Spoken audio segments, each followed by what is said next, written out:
Kerala model ഉത്തരവാദിത്ത പ്രകൃതി കൃഷി ഉപമിഷന്റെ നേതൃത്വത്തിൽ ഏകദിന ശില്പശാല സംഘടിപ്പിച്ചു. തൃശൂർ കില സ്വരാജ് ഓഡിറ്റോറിയത്തിൽ സംഘടിപ്പിച്ച ശില്പശാല മന്ത്രി പി പ്രസാദ് ഉദ്ഘാടനം ചെയ്തു.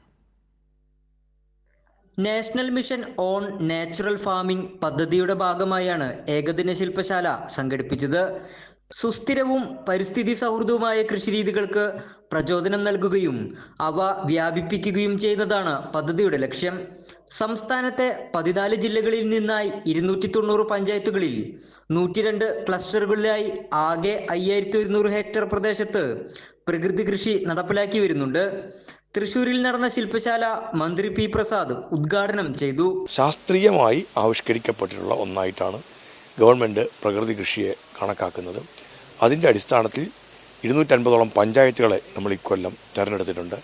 അത്രയും ഇടങ്ങളിൽ പ്രകൃതി കൃഷി വ്യാപിപ്പിക്കുന്ന നടപടികൾ സ്വീകരിച്ചിട്ടുണ്ട്.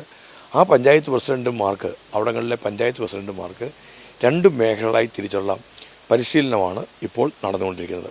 പദ്ധതി ഭാവിയിൽ വലിയ മാറ്റങ്ങൾക്ക് വഴിവെക്കുമെന്ന് state organic farming cell deputy director Lisimol J Vadakkot പറഞ്ഞു. പ്രകൃതി കൃഷിയിലേക്ക് തിരിയുമ്പോൾ അത് തന്നെ പുതുതായിട്ട് തിരഞ്ഞെടുക്കപ്പെട്ട ഗ്രാമപഞ്ചായത്ത് പ്രസിഡന്റുമാർക്കും അതുപോലെ തന്നെ കൃഷി ഓഫീസർമാർക്കും ഇതിൽ കൃത്യമായിട്ടുള്ളൊരു ദിശാബോധം കൊടുക്കുന്നതിന് വേണ്ടിയിട്ട് ഈ പ്രകൃതി കൃഷി ഉപമിഷൻ്റെ ചെയർമാനായിട്ടുള്ള SM വിജയാനന്ദ് സാറും അതുപോലെ തന്നെ പ്രകൃതി കൃഷിയോട് അതുപോലെ തന്നെ ജൈവ കൃഷിയോടും വളരെ താല്പര്യമെടുക്കുന്ന നമ്മുടെ ബഹുമാനപ്പെട്ട കൃഷി മന്ത്രിയും ഇവരോട് നേരിട്ട് സംവദിച്ച് കൃത്യമായൊരു ദിശാബോധം നടത്തുവാൻ വേണ്ടിയിട്ടാണ് ഈ ഏകദിന ശില്പശാല സംഘടിപ്പിച്ചിരിക്കുന്നത്. ശില്പശാലയിൽ പ്രകൃതി കൃഷിയുടെ പ്രസക്തി, വിള സമ്പ്രദായങ്ങൾ, ജൈവ വൈവിധ്യം തുടങ്ങിയ വിഷയങ്ങളിൽ സെമിനാറുകൾ നടന്നു.